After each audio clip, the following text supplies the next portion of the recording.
episode of MJ's Progress Not Perfection. Today's guest is Dean.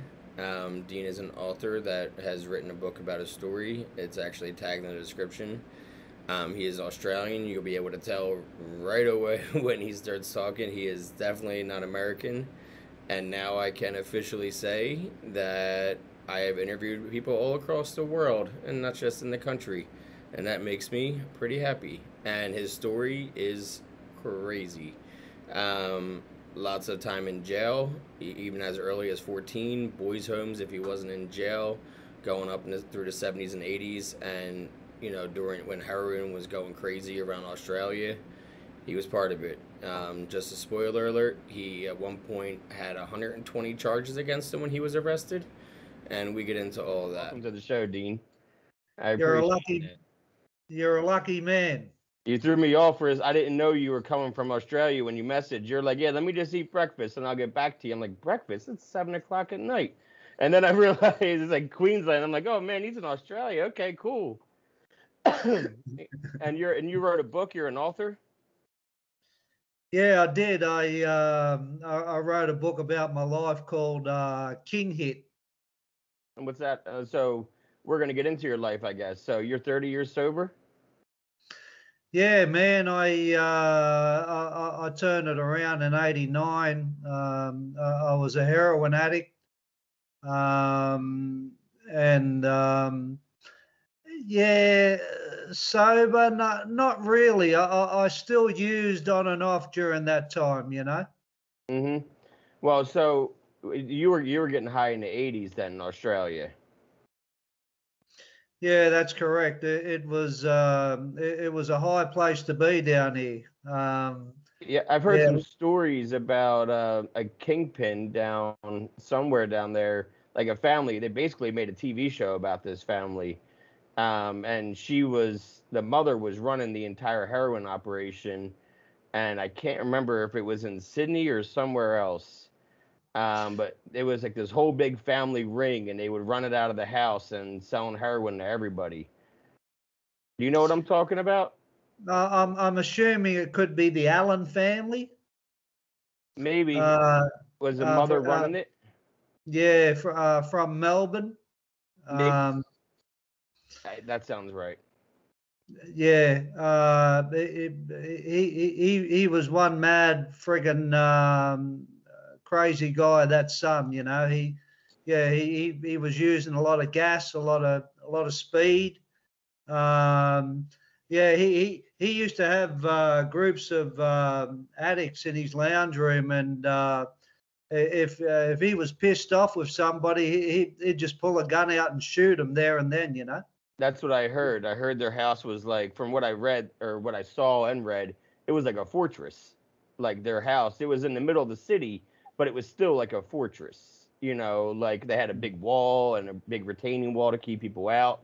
And that son, I know we're talking about the right family, because yeah, the one son was absolutely wild. He would just do the craziest shit. And the mom lived next door, and she couldn't really even tame him because of how wild he was, right? Yeah, exactly. Yeah, he ended up getting murdered.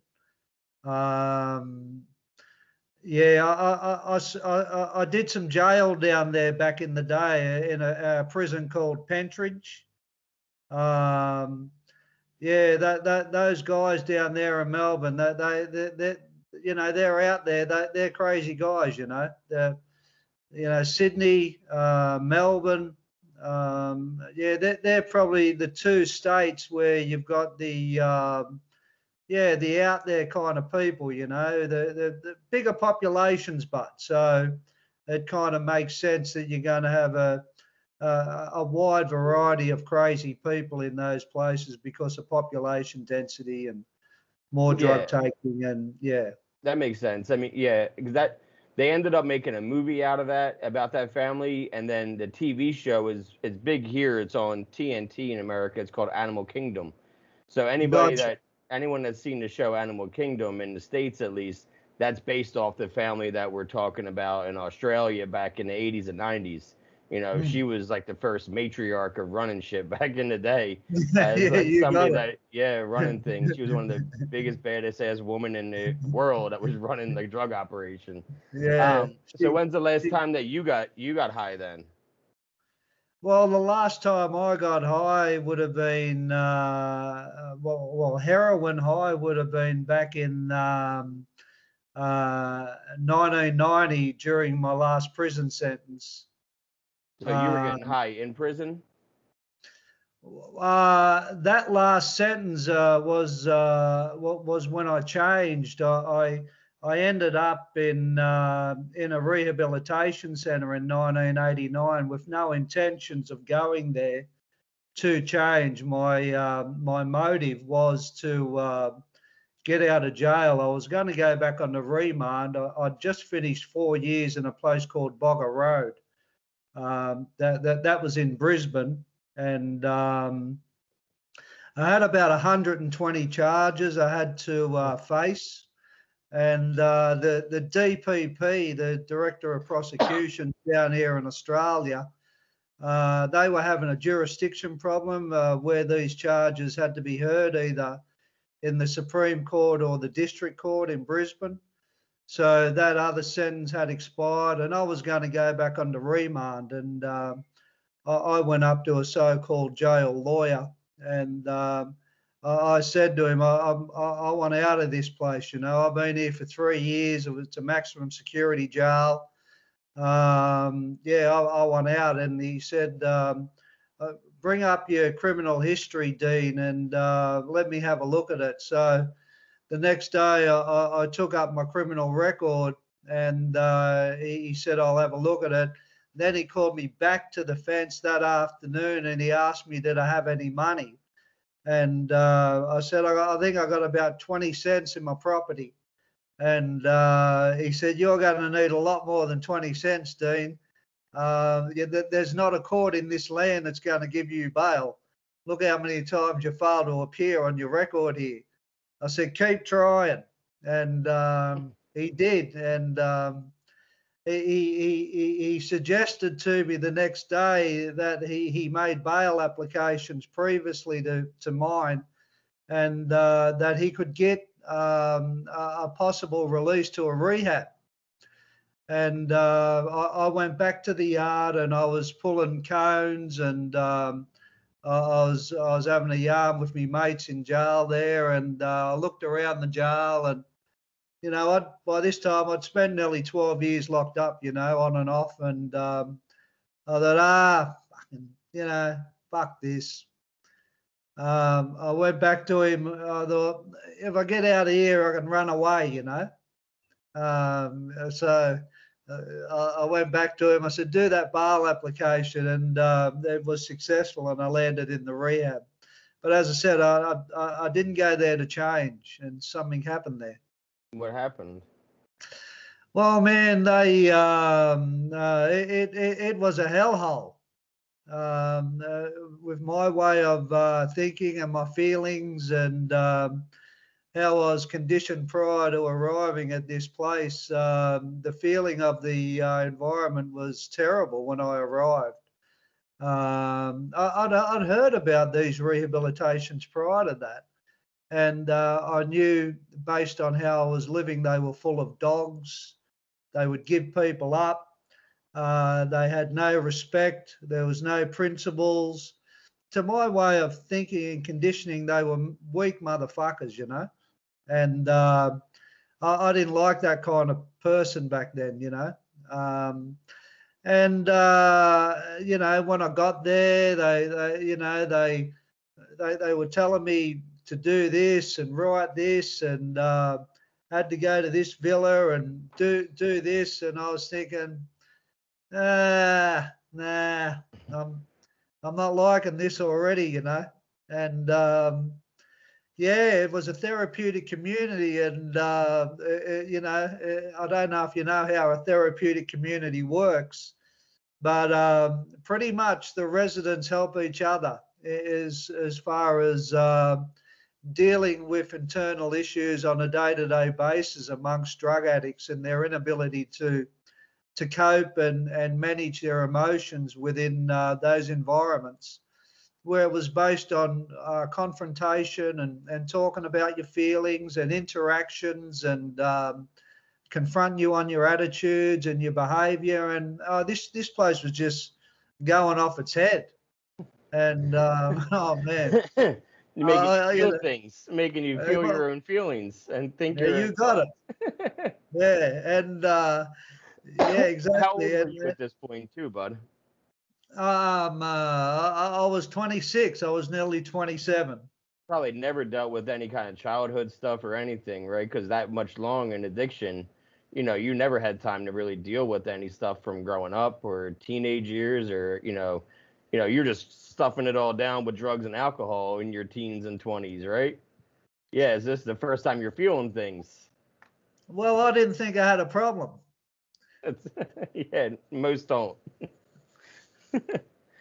How long before you were there and you're like, all right, you know what, maybe I did have a problem? Like, you had to have had a realization at some point of like, yeah, I have a problem. Like, how long did it take? Well, it took nearly 6 months. Okay. It takes yeah, no, I was bucking like a bull.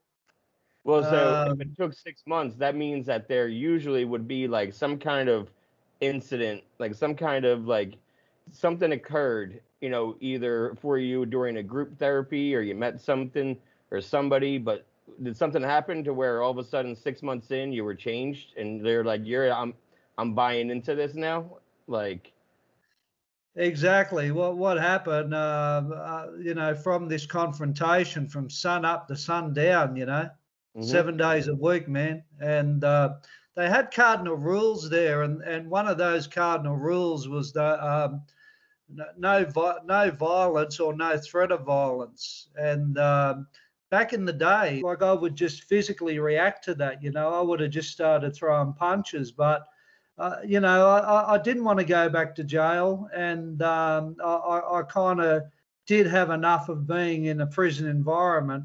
So I just reacted through sarcasm and not participating in the program and rebelling, and I had more consequences than anybody there, you know. And one day, through, you know, these people saying I was threatening, I was intimidating, I was aggressive, I was self-centered, I was angry, you know, I wasn't a nice person, and I got this note. The higher levels of the program near the staff used to run the internal program, and they used to give these notes out to lower level people that used to manage the groups.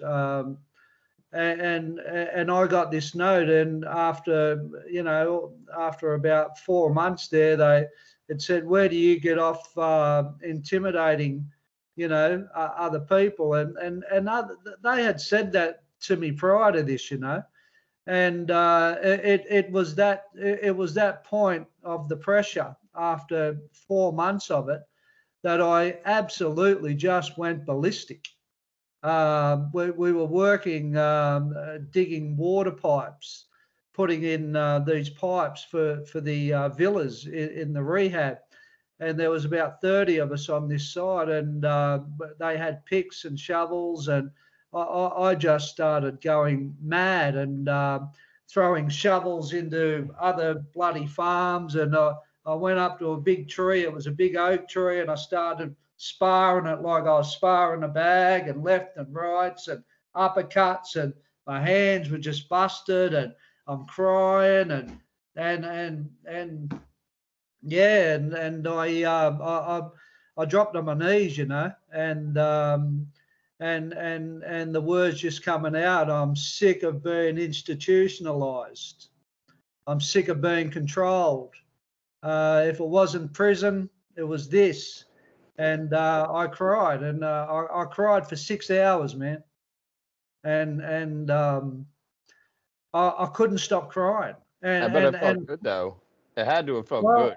One of those good cries at the end where afterwards you're like, I needed that. Well, I cried so much there was no tears coming out. I was hyperventilating, you know, and at that stage, no, I didn't think it was good at all. I was exhausted, and a staff member come and he put his arm around me and he said, "It's okay. It's okay, Dean," you know, and he supported me and he comforted me, and I went back to my villa and I had a sleep, and I slept from probably about 7 o'clock at night till about 6 o'clock the next morning, and when I woke up, I'd felt something that I hadn't felt for all my adult years, and I felt really light on my feet, and I felt good, and I wasn't self-conscious anymore. I felt really at peace, and I said to a resident, you know, I'm feeling these feelings that I just expressed to you, and the resident said, "Welcome to vulnerability," and I said, "Well, if this is vulnerability, I'm not leaving it," and that was it. That was it. I made the choice then to participate in the program. I made a choice then to be active in the program. I made a choice then that this was my way out. This was my way out, man. That choice is a powerful thing once you actually make it, right? Like it's funny. It's as simple as making the choice consciously, and we don't think it's that easy. But really, once you consciously make that choice, as in like, I'm going to put as much effort into my recovery as I was into not being recovered, you know, then it starts working, you know. But you have to consciously, you know, be convincing. You have to convince yourself with conviction, because if not, it's not going to work. You know, then you're just doing it for somebody else. Like, I'm just doing it for the jails just to get out of here. And then I'm doing my time, and then I'll do whatever the hell I want once I get out of here again. Yeah. But once you make that conscious choice, like, no, I need to make this change because I'm done with living this way, it seems to work, right? It's funny. It does. It does 100%. And for me, through my process, mate, I'd had enough, JD. You know. Yeah, I'd had enough. When did you start, like, you know, using drugs or alcohol to escape? Was I right when I said teenage years, or was it younger? Well, I never used drugs to escape. I used drugs because I enjoyed them. Okay. As I said, when I hit rehab and they were telling me I had problems, I was laughing at them. This stuff about the reasons why, I never fitted any of that shit. I just loved them. I love getting high. I love doing crazy things. I like hanging out with my mates. It got pretty fucked up and real as years went on.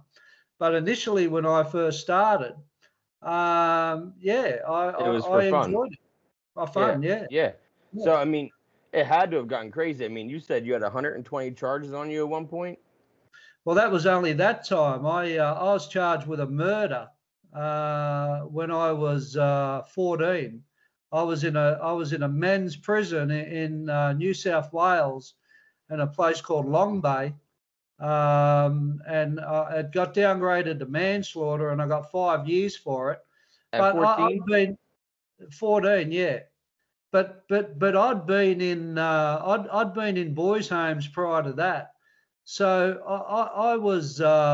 I spent nearly 14 years locked up on and off.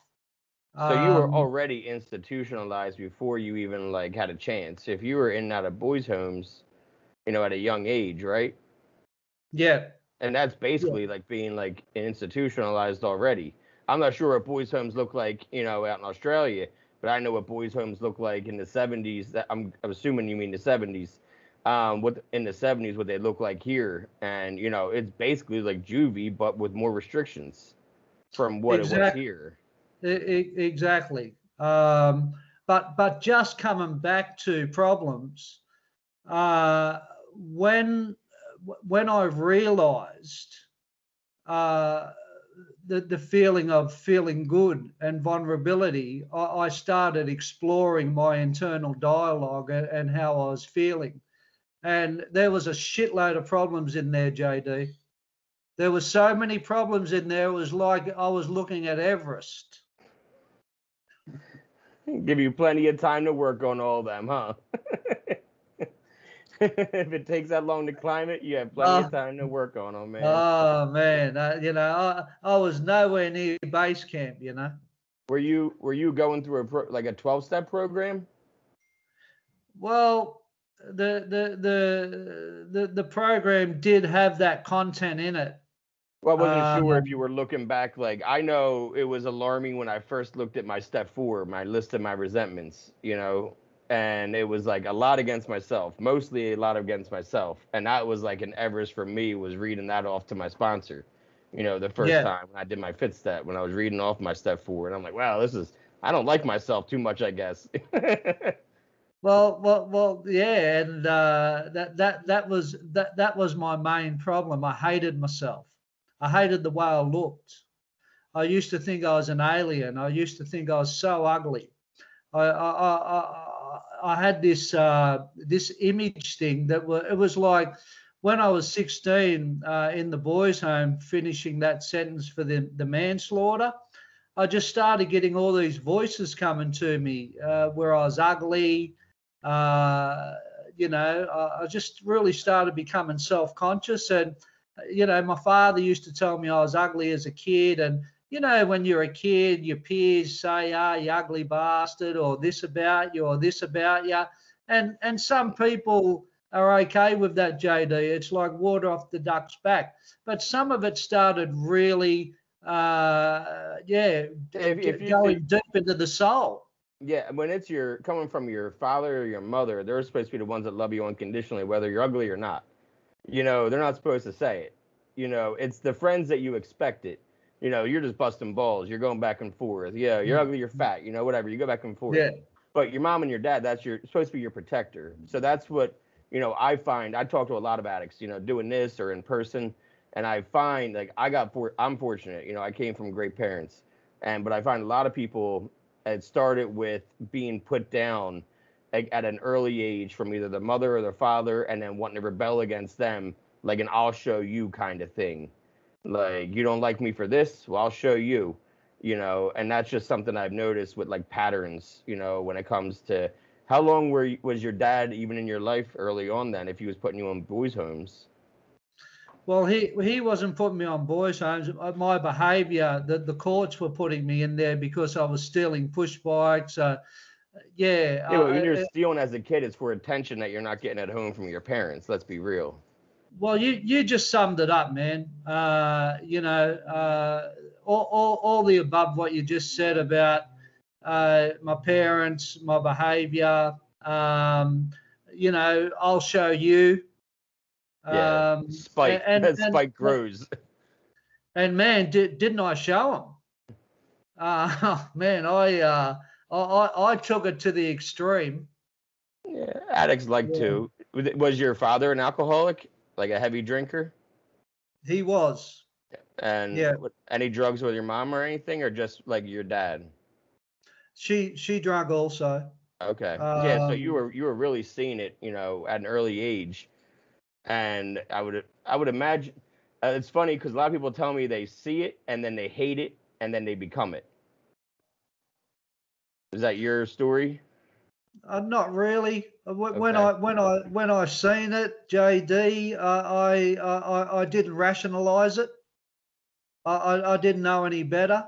I suppose one of the guiding lights through my process and through my childhood is that there was no articulation of feelings. There was no descriptions of anything in my household. It was like it was cold, but it was cold it had a safety net being cold where I couldn't put anything together, so I didn't know any better. I thought the way I was just normal. Were you I an thought only child? everybody else. Sorry? Were you an only child? No, there was 3 more siblings in that unit. Okay. And did they, get the same kind of treatment, or did you feel like you were the only one that got that kind of treatment? Well, I was the last, so I think my parents were pretty tired, My parents were the opposite. I think they got a full head of steam by the time they got to the third one. They got it right. It's like I was the first one. I was the black sheep. My brother they did really good with, and my sister they nailed it. Knocked it out of the park. I feel like they got better as they went. It's the opposite. They weren't tired anymore. They were tired in their 20s with me, and no, my parents did an amazing job. Yeah. That's what. So cool. you were the last, so they were like, "All right, we're just done parenting," Yeah. They were like wiping their hand, and especially how I was, like I would have been a double. 14? Sorry. Can I ask what happened at 14 for you to have the charges that you did? Yeah, it's all in my book, all this stuff that I'm talking about. You don't have to cover the whole thing. I'm just curious because we're talking like a little. Yeah. Yeah. Yeah, we went to steal some marijuana plants, and the guy that owned the plants that lived in the house came out, and we got into an altercation with him. And evidently from that altercation, my co-accused stabbed him to death. Okay, so it was somebody you were with. Yeah, he attacked me. He hit me a few times with an iron bar. He had an iron bar and a baseball bat when he came out to confront us. And I got knocked out from the blow.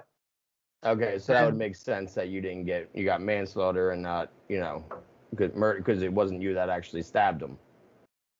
No, but the thing that I got found guilty on was pretty crazy, like I won't go on too much, but you got to prove intent, yeah.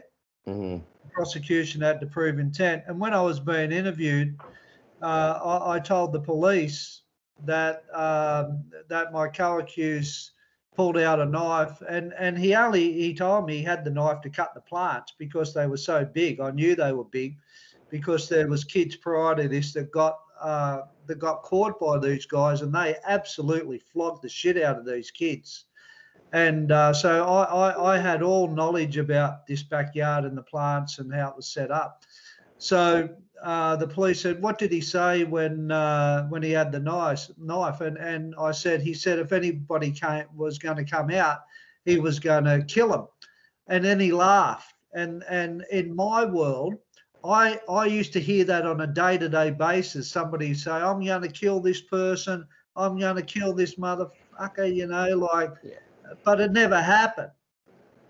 Until it does. Well, that's what I got found guilty on. That the jury come to the conclusion that I knew the intentions of what was going to happen. But anyway, that's I was just curious. Yeah. So, what was it like when you finally got out of rehab for the first time, and now you're not? There's no borders, there's no walls. Well, Well, I had to go back to court for all those charges. And the judge gave me another 3 years back in prison. So I had to go back to jail. Well, how did that feel as in newly sober? Did you look at it as in like, well, just one more thing I have to do, or were you like, how bad did you take it, or good did you take it? Well, initially I was shattered. And I remembered a staff member said to me in rehab, don't be, don't measure yourself on setbacks in recovery. Don't throw everything away because of one setback. You've still learned a lot of valuable information. One setback will not define you. the only definition that will define you in your setbacks if you give it all up. And I held on to that. I wasn't going to let one setback do that to me, you know. So I was really upset. And I remember going to my cell a couple of nights later when I arrived back in prison from the courthouse. And I just cried in my cell, and I was thinking, okay, how do I make this work? How do I make it work? And it come to me, keep up the principles. Keep up the principles that you got better on in rehab. Keep talking about your feelings. Keep being honest. Keep reaching out for people. Keep taking ownership for yourself. Don't blame other people for the way you feel. You'll get through this. Keep talking. So I reached out to programs in prison and drug counsellors and chaplains and psychologists and JD, anybody that would lend me an ear. Yeah, that's perfect. Yep. And that sounds like that's what I just kept talking, man. I just kept talking about my fears. I kept talking about my all the struggles and what I'm experiencing and how hard it is and how scared I was, how intimidated I felt. And prior to that, I'd never talk like that. You know, I was this so-called tough guy, you know, this guy that would take on anybody, you know, that would never, ever talk to somebody and say, I'm scared. Yeah. I'm really threatened by this. I had found a part in my soul that I didn't want to lose, JD. I didn't want to move away from what I'd learned at that rehab after I broke down and I made that decision to change. So, yeah, and it was an interesting journey, man, because all these guys that I'd been in riots with, been in, you know, very violent situations with, you know, they're saying, you know, because I wanted to change the world, you know, I wanted to change them. You know, I was saying to them, you know, listen, boys, get to the drug group. You know, you got to take accountability for yourselves. If you don't do it, you're going to die in here. And I had connections with these humans, you know. I'd experienced a lot with them. And they're saying to me, oh, come on, Bluey. You're not going up for bail now, mate. You know, they'd touch me on the head and say, look, you got a fever, Blue.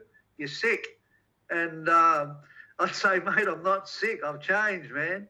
And I cared for him, man. And and mate, I'd never ever been offered so much heroin for free, you know. Just to see if you'd break? Were they offering just to see if you would just? They were just, man. Just like, come on, Dean, come on. You can do it. Like, where was all this free dope 5 years ago when I wanted it? I should have been telling everybody for years I was quitting. They've been shoving it down my throat. I probably wouldn't have been in jail because I wouldn't have had to steal for it, you know? Yeah. Well, yeah. So what was that, like, there's those kind of interactions? Is that kind of what inspired you to write your book, or when did you write your book, or? Well, yes and no. I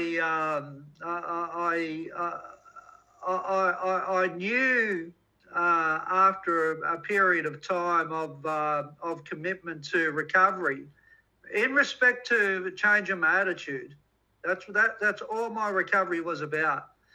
I knew I was because I become so open in my soul and so transparent because I took accountability and I stopped blaming people for everything.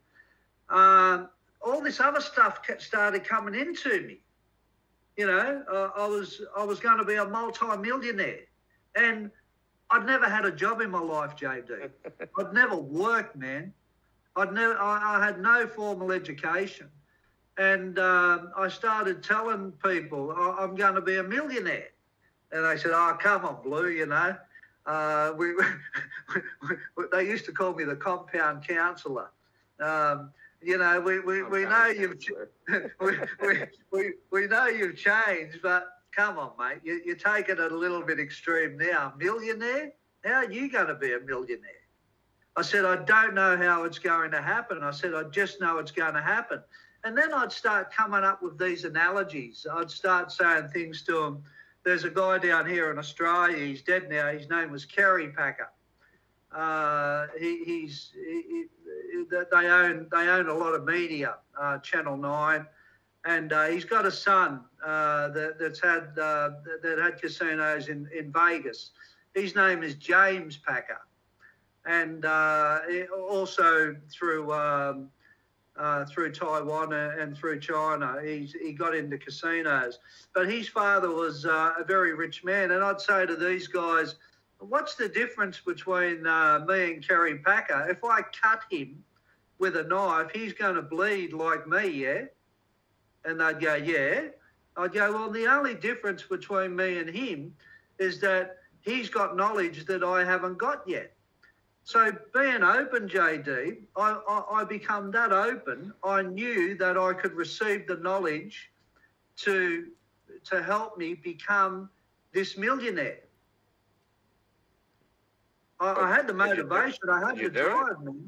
I become a multi-millionaire. You got a nice kitchen behind you.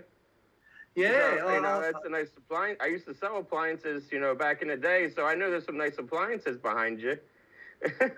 Yeah, and I didn't steal them. There you go. Look at that. It would have been a lot harder to steal those. Those ones aren't off. I'll tell you what, if I was hanging out for a shot, I would have put that friggin' oven on my shoulder. Yeah. So you were, because you liked to steal stuff back in the day.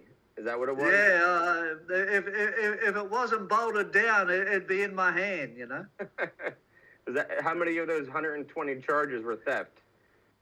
A lot of them. A lot of them? Yeah. They're like, man, we got a long list on you. And they're just going. It was like a telephone book. So what did you do to become this millionaire now? Well, I finished the sentence, and I decided to go back to that rehabilitation centre on my own accord, because I realised that for me to be successful in life, I had to complete tasks. If I started something, I had to complete it. So I knew to be successful, that's what you had to do. And I don't know where this information was coming from, JD. I just started knowing this shit, Mm-hmm. So I went back to the rehab on my own accord, and I completed the program. Only 0.3% did complete that program. It was so hard. And that was no prerequisite that they were going to live a life where they were, fitted into kind of mainstream society. And I finished that, and I knew I had to get a job. I've never had a job in my life other than in the boys' homes, and I got a job as a telemarketer. And I went into this office, and a guy that had known the family owed the family a favour, because my family members had looked after him once when he was wanted for a shooting on the Gold Coast where I live. And so he took me under his wing, and I listened to him selling advertising on the phone. And his effort was phenomenal. And I knew I had that in me. I didn't have the skill set, but I knew I had his effort. The drive. And I knew I had the drive in me, man. And I looked around the office over a period of time, and I seen the same effort with the other telemarketers. And anyway, come Friday, after 5 days of sitting with this guy in his office, he said to me, he said, Dean, how much does the Prime Minister get paid a week? I said, I wouldn't have a clue, Billy. And he just got paid by the boss, and he pulled out probably $2,000 in $100 notes. And I said, give me that phone. and they finished at 10 o'clock on Fridays. I only worked 3 days a week, and I started picking that phone up, and I picked it up, and I was sticking to the script as he told me to do. And 5 o'clock in the afternoon, clicked over, and the boss come in, and he said, "Listen, mate, the people will be there on Monday, mate." And I said, "All right." I said, "I'll be here." I said, "What time does this office open?" He said, "I'll be here at 7:30. I said, I'll be here at 7 waiting for you at 7:30. So I become his best telemarketer. And I was making money I'd never made in my whole life. And I thought, and I've been a junkie, and I've been a criminal, and this was always here for me. And so that's how it started. I become a great salesperson. And once I mastered that, it went from there to I seeked another destination, and that was my own business, and that happened with my brother, and it just went on and on and on and on and on. And within 10 years, I created a $12 million property portfolio. Yeah, I traveled the world. That's amazing. Yeah. Definitely wouldn't have gotten that in addiction. Only in recovery, you're going to get something like that back. Well, I wouldn't have had it there in attitude, my friend. I wouldn't have had it there in behavior. Mm-hmm. And thank God that's what I got in recovery. I got in recovery that it wasn't about the drugs. It was about my attitude and my behavior and how I was conducting myself. Full stop. Yep. Full stop. Yeah, I always talk about it. I mean, listeners will hear me say it all the time that the drugs weren't our problem. They were our solution to our problems. Exactly. And just because we stop doing drugs doesn't mean we're better people. You have to do the work. You have to talk to others. You have to go to meetings, go to support, talk to somebody besides yourself. Because, when I was in addiction, I was into pills. I was a pharmacist and a therapist for myself. I wasn't good at it. I would have told you then I was the best in the world. But looking back, I'm like, I was horrible. Yeah. So, and it's an ego thing. The longer you're in addiction, the bigger your ego gets that you can get away with it. So then that's another thing you have to shrink when you go into the rehabs. And you have to be vulnerable. You have to be okay with being vulnerable. Because you have to find out what your real problems inside were or are in order to work on that. So this way you're not some dry drunk walking around being a miserable prick in recovery. You got it. And it's getting to that vulnerability, JD, and staying there and learning to feel that every day of your life. Learning to feel vulnerable when you're like a child every single day, working towards that position when you start your day. And if you can start it from there, I don't know. It's worked for me. Starting it from there gives me a platform where I can go back to it and go, I was vulnerable today. I was scared today. I felt insecure today. I was in ego today. I felt really inadequate today. I felt happy today. Instead of blaming people and giving away that power to other human beings or circumstances, that really disempowers you, JD. It does, yeah. From that position of vulnerability, if finding that each day of your life,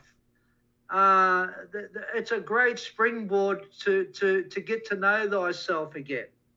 Yep, I couldn't agree more. And you said you and your brother started the company together. Like my brother and I, we're really close now. I wasn't the best person in addiction, to anybody. My brother and sister never got into drugs, and they drink here and there for parties, but it's nothing like, an everyday alcoholic thing. But they were still understanding and, took my apologies, you know what I mean? And back in their lives and everything. And we're really close. I'm best man at my brother's wedding next month. So how was that relationship with your brother in addiction to, like, how long did it take? I mean, you're in and out of jail for a while when you're growing up with this brother. He knows this. So how long does it for he trust you again to start a business with him, you know? Yeah, well, yeah, he was a heroin addict also. Oh, I hate to say good, but I mean, at least we can see on, at least he's seeing on the same playing field, you know, at least he understands the mind and what it goes through a little bit more sympathetic, I would hope.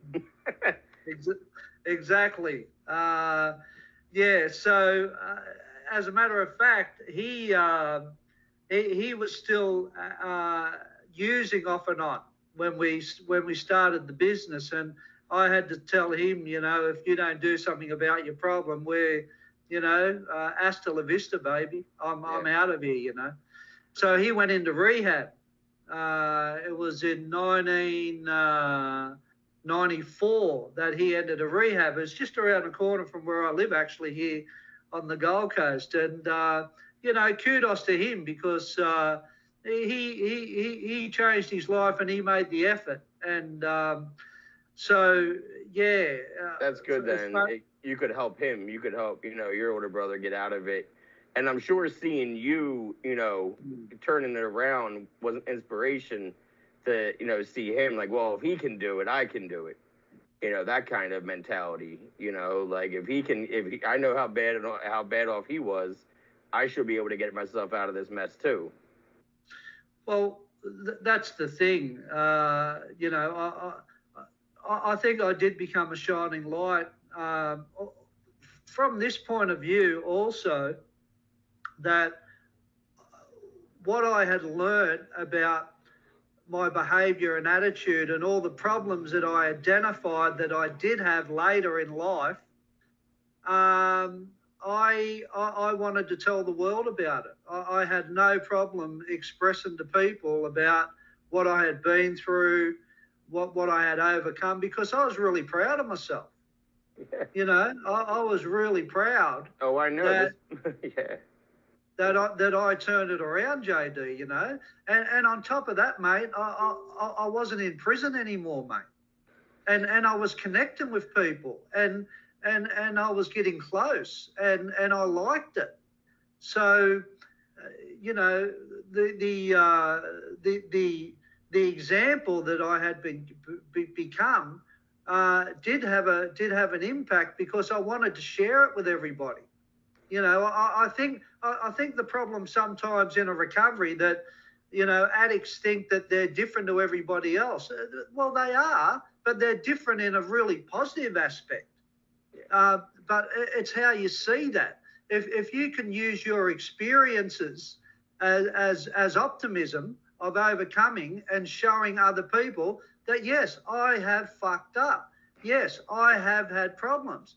Yes, I have had bad behaviours. Yes, I've done a lot of bad things, but I'm not doing it now. And this is the reason why I'm not doing it, because I have changed.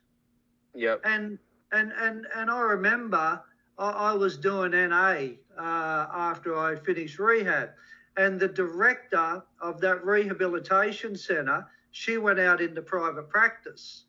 And I used to go and see her privately, and her name was Jenny Klassen, a beautiful lady. I love her to death. And she said, "How are you going?" I said, "I'm good.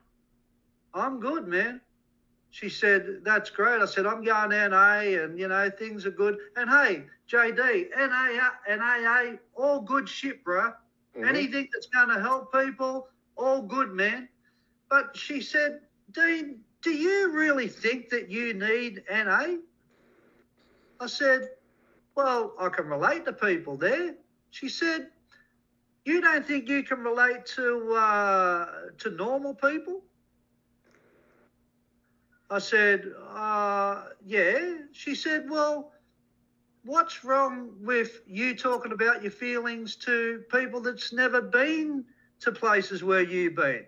I said, "I do that." She said, "Well, why do you think you need to go back and associate with what you've been done in the past and stuff like that?" And I said, "Well, you've got a point. I probably don't have to go there." And I realised that you don't have to be a drug addict to relate to normal people on a feelings level, because all people, irrespectively of had drug abuse or whatever their problems have been prior to their life or your life, all people are human, bro. All people feel vulnerability. All people feel scared. All people feel uncertain. All people feel love. All people feel insecure. All people feel inadequate. All people feel all your emotions that you feel, everyone feels. Everyone is the same on a human level. And this separation of addicts of, oh, we need to stay here, we need to do this because this is what we're used to. I'm here to say bullshit. You are a human being like anybody else in your life. Yes, you've had experiences, no problem. Yes, you've associated with people through those experiences, but you don't have to live there for the rest of your life.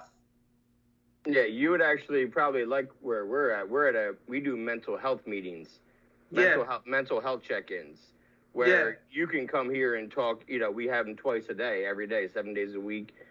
You can come here and talk either about trauma, depression, anxiety, you know, whatever's on your mind that during that day, whether you're an addict still, whether you're in recovery, whether you don't want to go through the 12 steps, you want to talk about something, you can literally bring anything to the table and talk about it amongst people. And not everybody in the room is in recovery, you know, and they're going to just put their feelings out there too and just talk about open things. And there's people that come, you know, that are still getting high. And, you know, they're getting less and less high every time they come in here. You know, but I'm not kicking them out the door because they're still high. I'm not telling them they can't talk. I want him to talk. I want him to be able to ask me questions, you know. And we have families that come in that are just stuck because their loved ones are in addiction, you know. And that's why, but it was important to me that we didn't call it AA or NA or anything anonymous. It was, you know, our company is called MJ's Progress Not Perfection. And we do, you know, we do morning meeting at 9 a.m. And then my wife runs a morning meditation afterwards where it does like a guided meditation in a meditation room. And then 6:30 every day, we have a different like theme meeting, like sometimes just for trauma. Sometimes it's people doing harm reduction where they're like tapering down and stuff like that. But still something different every day. And then the mental health again at night.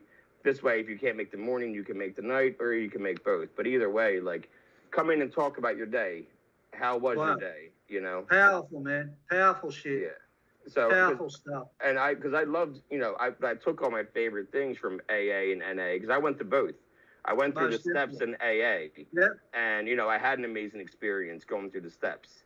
And you know, I promote the steps to anybody that wants to go through it. I'll take you through it. I have no problem with that. I still have the books. Let's do it. Let's get into the work. I love using the steps daily, but that's not what the meetings are for. The meetings, we don't have them on the wall. We're going to talk about our day and our feelings. You know, how was your day? Go around the room. You know, oh, can anyone speak to that? You know, it's basically like, you know, crosstalk, you know, where everyone can share on any kind of topic and everyone can get something out, you know, around 8:45 or 9:45. Like, hey, anyone have any things you want to end on? That this way we can spend some time on it. And it's been great for people. You know, people have been coming either every day or once a week to the same meetings and, you know, they get to sit and just like unload, you know, word vomit, let shit out, you know, in a safe place. And it's been really, we only opened 2 months ago because COVID and all that. But still, it's been great because I missed meetings. I just didn't want to go back to AA or anything. I liked doing it this way, you know. And now I sit in like 4 meetings a day, 3 meetings a day. So my mental health is going as strong as ever between the meetings and talking to everybody, you know, in recovery all the time from all over the world now. Now I can say all over the world because I'm talking to you. Not just... So when did you write your book then? Let's talk about that. Okay. I started writing the book in 2006. And what inspired you to write the book about your life? My life, you know. Well, I mean, you know, come on, there's something. There's usually like, there has to be usually something where you go, you know what, I got to write this down. Because, like, I write, so I know that feeling. Yeah, gotcha. Okay, well, as I said, I've become a multi-millionaire. I achieved every single dream that I've ever wanted in my life. There's nothing that I haven't achieved on every single level. Okay. But when I first started telemarketing, there was a lie in the pitch. And because I had come from an environment of complete honesty, that lie in that pitch didn't sit well with me. But then I thought, well, it's such a small lie that, it's okay. I rationalised it and I justified it, and yes, I made a lot of money in the business world, but I always wanted. I always knew that I had more to offer, or I had another destiny to do, and and I knew it was around talking to people or helping people or talking about my life, but I didn't want to be like a person that turned their life around and said, oh well, okay, now I talk about how I wanted to help people and I was open and transparent, but I wanted to achieve all my dreams. I had a lot of shit I wanted to catch up on, and I made sure I did that. So I became really financial, and I did all that. But I didn't want to. When I changed, I just didn't want to change and live just as a change addict. I wanted. If I was going to change, I was going to have a value kind of life. My life was going to be something, and so I always had this underlying niggling emotion and thought on one day I'm not going to do the telemarketing. On one day I'm going to do something else in my life. And in 2006, I just got out of the federal court in Sydney with our regulator here in Australia on a misleading and deceptive allegation in my business practices. And it cost me millions of dollars. And they were trying to get orders against me where I couldn't trade as a telemarketer. They wanted to give me a life sentence not to be a telemarketer, because I actually found something in the law that allowed me to do what I was allowed to do, and they had to change it in Parliament to stop me doing it. And that's when you know you got them. They're going to Parliament to change some laws because of you. So I thought after that trial, where am I going, man? Where am I going? I'd been at it now for 16 years. I'd had the most fantastic life, and there was nothing left in me that I wanted to do financially. I'd done it. I'd done everything, and so I started writing. And I was thinking, okay, we'll put my life story into a movie. So I started writing a movie about my life, and I still wasn't a very good writer. I had no academic or education as far as literature is concerned, or screenplays or anything like that. So I just started writing, and I kept writing, and I kept writing, and I kept writing, and it was about the movie of my life, and I thought I'm going to need somebody to help me. So I when the teacher, when the student's ready, the teacher appears, so to speak, JD.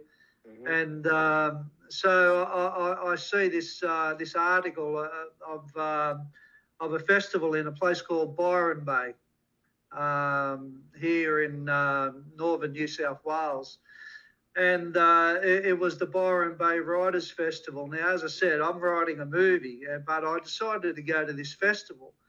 And I'm just walking around the festival and looking at authors talking and speakers, and it was cool. And I see this tent, and this guy standing there. It was a self-publishing tent. And I went up to him. I said, "How are you, buddy?" And he said, "Yeah, good, man." And he was an Irish guy. And he said, "How can I help you?" And I said, "Mate, I'm writing a movie, and I need somebody to help me." I said, "Do you know any editors or anybody who can help me?" And he said, "Yeah, I think I do." So he gave me a lady's number, and I got in touch with her, and we met up, and I bought the manuscript that I had, and she said, "I'll take it away and have a look at it." And we come back together about a week later. I said, "What's your thought?" She said, "There's a rough diamond in there. But it's going to need a hell of a lot of work." And I said, "No, that's all good." She said, "But it's not going to be a movie." She said, I'm a writer, Dean, and I'm an editor." She said, "My suggestion is, if you want to get this into a story, you write a book." I said, "Let's write a book." I said, "Well, take it away and get into it." She said, "Well, no, wait there." She said, I don't think you understand something here." I said, well, enlighten me." She said, "I'm not going to write this." She said, "But what I'll do, I'll teach you how to write." I looked at her and I thought, there's nothing I can't learn. Yes. I became a millionaire. Why can't I teach myself to write? Oh, this is easy. Yeah. And I said, "I'm a fast learner." I said, "That sounds good to me." So that's how I wrote the book, and I wrote it in conjunction with her, and it took me 12 years, and it's had fantastic reviews. If you have a look on Facebook, King Hit Book, or the website, all the W's, kinghitbook.com. And it'll be in the description below. Whoever's watching on YouTube, or if you're listening on Apple or Spotify, if you go in the description below right now, it'll also have the link straight to your website and your book as well. Yeah. And I loved it, and I love writing it, and I loved how I learned how to write. Writing can be really therapeutic when you do it right. When you're writing for yourself out like that and putting your story out there, it can be extremely therapeutic to actually put pen to paper, or whatever, just to actually put it out there. It feels really good. Well, what I didn't understand about writing, and there's a lot of things I didn't understand about literature and English, but one of the things I didn't understand is that writing is an art. And, I'm a very artistic kind of person, and I always want to, create the best in anything I've ever done, be that in rehabilitation, be that in business, be that in relationships, be that in friendships, be that in my life, going to the gym, designing things. And I realised the art, and she taught me how to construct a story that could be very artistic. And the feedback I've got as far as the story is concerned, how engaging it is, and how the author's voice comes through, how people have said that they feel like they're sitting down with me on the other side of a table having a coffee with me while I'm telling them the whole story. And that is the pinnacle of the effort that I put into that. It had over 20 edits, JD. And even doing the last edit in 2019, her and I were still laughing about the stories in it. Mm-hmm. Yeah, the stories are kind of timeless. They are. If if they're constructed in the right way. Yeah. Because writing is completely different to this kind of communication. You know, it's an art to write well. So the books just came out then in the last couple of years. Yeah, I bought it out in 2019 and I self-published it. I thought if anybody can nail it in self-publishing, it'll be me. Given my track record. Yeah. Yeah. Given the lead up to it all, you know. What happened to me when I went through that big process, like 30 years of being really connected to what you're talking about, money. And it was an addiction, man. I loved it. I loved it. But in the end, it was no different to any other addiction, you know. I sold my soul to it. And I see that now, JD. And yeah, I'm back to Dean, man, you know. And anything that makes your life unmanageable is a problem. Whether exactly. It's money, whether it's women, whether it's exactly. drugs, alcohol, whatever, you know, people always forget about the unmanageability part of the steps. It's not just about admitting you have a problem. It's about what the problem is and what's making your life so unmanageable that it's a problem. Because if your life's not unmanageable, it's not usually a problem, but, you know. And that's right. And the benchmark with that being unmanageable is my happiness. You know, that's really important, and my contentment, and being at peace and feeling good, and getting back to the simple things in life, you know, the gratitude. You know, I live 50 meters to the beach.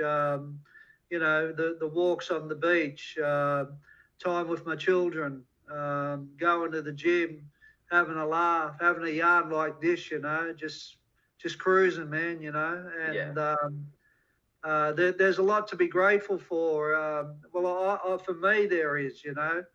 I've had a fantastic life, brother. And there's a lot more to come. I'm writing movies at the moment. So on to the next one.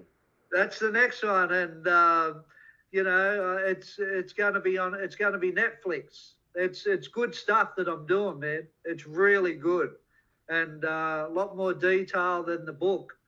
So you're doing something on your story, but for Netflix? Yeah, when I first bought the book out, because I self-published it, and I'm a highly motivated human being, and I've got no problem reaching out to anybody and talking to anybody on any level. I don't care who they are, prime ministers, people, anyone on the street, drug addicts. I'm everywhere and all over the place. And I reached out to a lot of people on Netflix, in movies, and people, publicists and marketers, and pushing my book, and yeah, I tripped over a lady who worked at a place called Movie World here on the Gold Coast, and that was a subsidiary of MGM in America. Okay. And she said, how can I help you? She was a makeup artist there.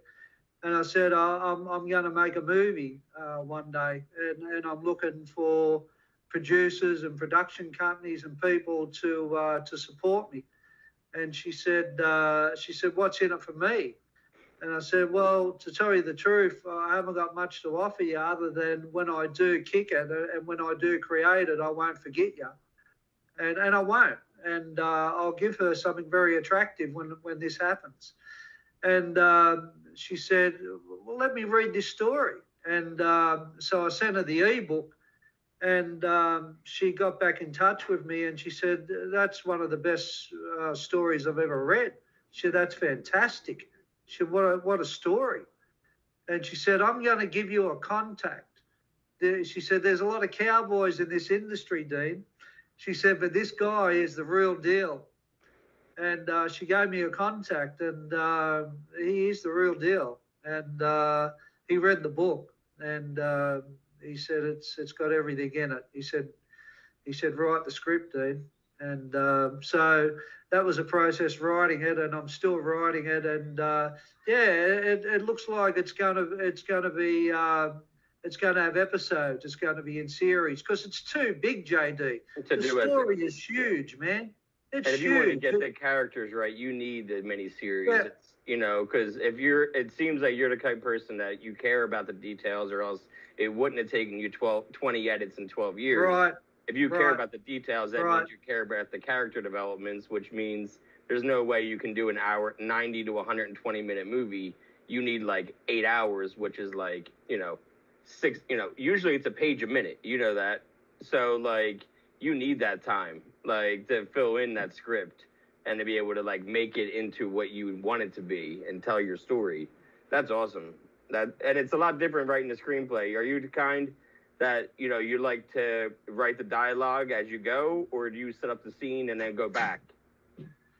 Well, I found a lady that did screenplays in New South Wales, and I sent her the book, and she did a 90-page, 1 hour and a half movie out of the book, and when she sent the screenplay back, it just didn't serve it justice, JD. She done her best, and I sent that on to my man, who I'm pretty sure I'll be working with to create it. And he only read one page of it, and he put it down. He said, "It's not it, Dean." I said, "No, it is not it." And I think I sent it to her, JD, to put a cracker in my ass to get me to do it, Yeah. Because once it was started, man, I knew I had to jump in and do it. That happens very. I mean, I'm not nowhere. I'm not going to try to compare it to Quentin Tarantino. One of the best filmmakers in our country. But he's the kind of person that doesn't like other people to write his stuff. Gotcha. He has to write his screenplay. He doesn't want to give his screenplay to a different director and then have that director take his screenplay and make it into something else. He did that once with Natural Born Killers, and then he never liked doing it ever again because he didn't like what Oliver Stone did with his story. Like, he's like, take my name off of that. I don't want my name on there. That's how upset he was. And he never did it again except for his best friend. So I can see that. You'd be like, this isn't my story. I gotta do this. And and it's not my story for the good of people to see it and the benefit, because I'm not attached to it from that position of me owning it. I'm only attached to it from the position of the value and the message that has to be in it, interwoven with the madness and interwoven with a good story and a funny story and a crazy story. Yeah. So I love Quentin Tarantino.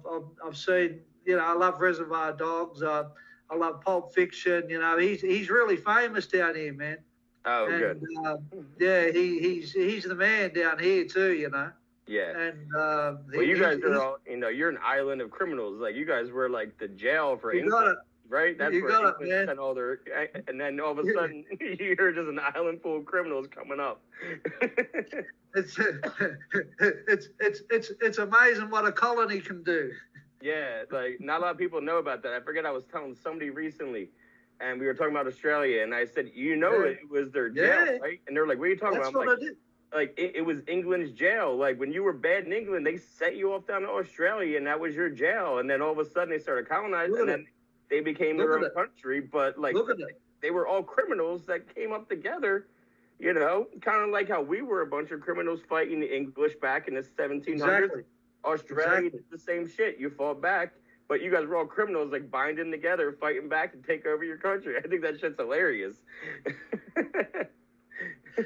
and you're right, and that goes to show you know, the power of the human being, irrespectively of where they're coming from. Perseverance, man. You know, perseverance. you know, you're right. You know, like, you know, their objective was to send people here as criminals, and out of that, we're living in this country, and this country is a great country, and it's got a, you know, a very good constitution, and, you know, we're still under the English rule, but, you know, it's a beautiful place, man. It's a great country to live in, JD. It's great freedom. I hope to make it out there sometime. I want to visit so bad, and I just don't want to fly to LAX because I saw Lost, and last time Lost, they were flying from LAX to Sydney in the show, and that's how, you know, they crashed that plane. So I think I might try to fly from somewhere else though when I come to visit. Well, I've spent a hell of a lot of time in your country. Oh yeah. Yeah. I'm over in Pennsylvania. We're about 2 hours from Philly, 2 hours from New York City, where I'm at. But I grew up minutes from Philadelphia, where I grew up. And I've spent a lot of time in New York. I was in Vermont. Absolutely. I was in Vermont when Y2K was happening, when it was turning over from 1999 to 2000, and we're on a frozen lake up there. And what a beautiful place. And we were staying in a penthouse with a good friend of mine, his mate, who had a photographic studio on the Hudson River, and he worked for Fortune 500 magazine. He was a photographer for them, and he traveled the world with them, doing round tables with CEOs right out throughout America. And he had all these photos of him and Bill Clinton and Muhammad Ali and all these famous people. And he was one crazy motherfucker. He was a Vietnam vet, and he was an MP in Vietnam, military police. And, he had an apartment also in Greenwich Village. I mean, if he has a studio overlooking the Hudson and an apartment in Greenwich Village, I don't care. I mean, especially in the 90s. Like, that's when, like, it was New York was shooting up in the mid to late 90s during the technology boom. Exactly. I mean, they were swimming in money, and those places are expensive. So I can imagine you guys were at a nice place in Vermont if he's, like, you know, footing those bills around there. Plus, you got your own money by 99, 2000. So either way, swimming in it. Yeah, that's awesome, man. I'm glad that you're like at where you're at now, you know, where you can actually appreciate even not even being, you know, loaded as you were money wise or loaded on drugs. Either way, you know, you can be good in your mind, and you can find peace, and you can find ways to get out, you know, any kind of frustrations or outlets that you have now are all positive. Okay. So I appreciate your time hopping on me for a little bit. So I had a fun time. Yeah, me too, man. It was great talking to you, JD, and hopefully we might be able to talk again in the future, right?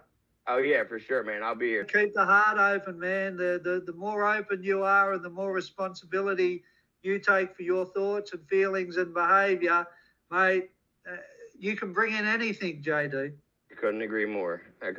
Thanks again, Dean. I appreciate it. Have a good night. Have a good day, bud. God bless, brother.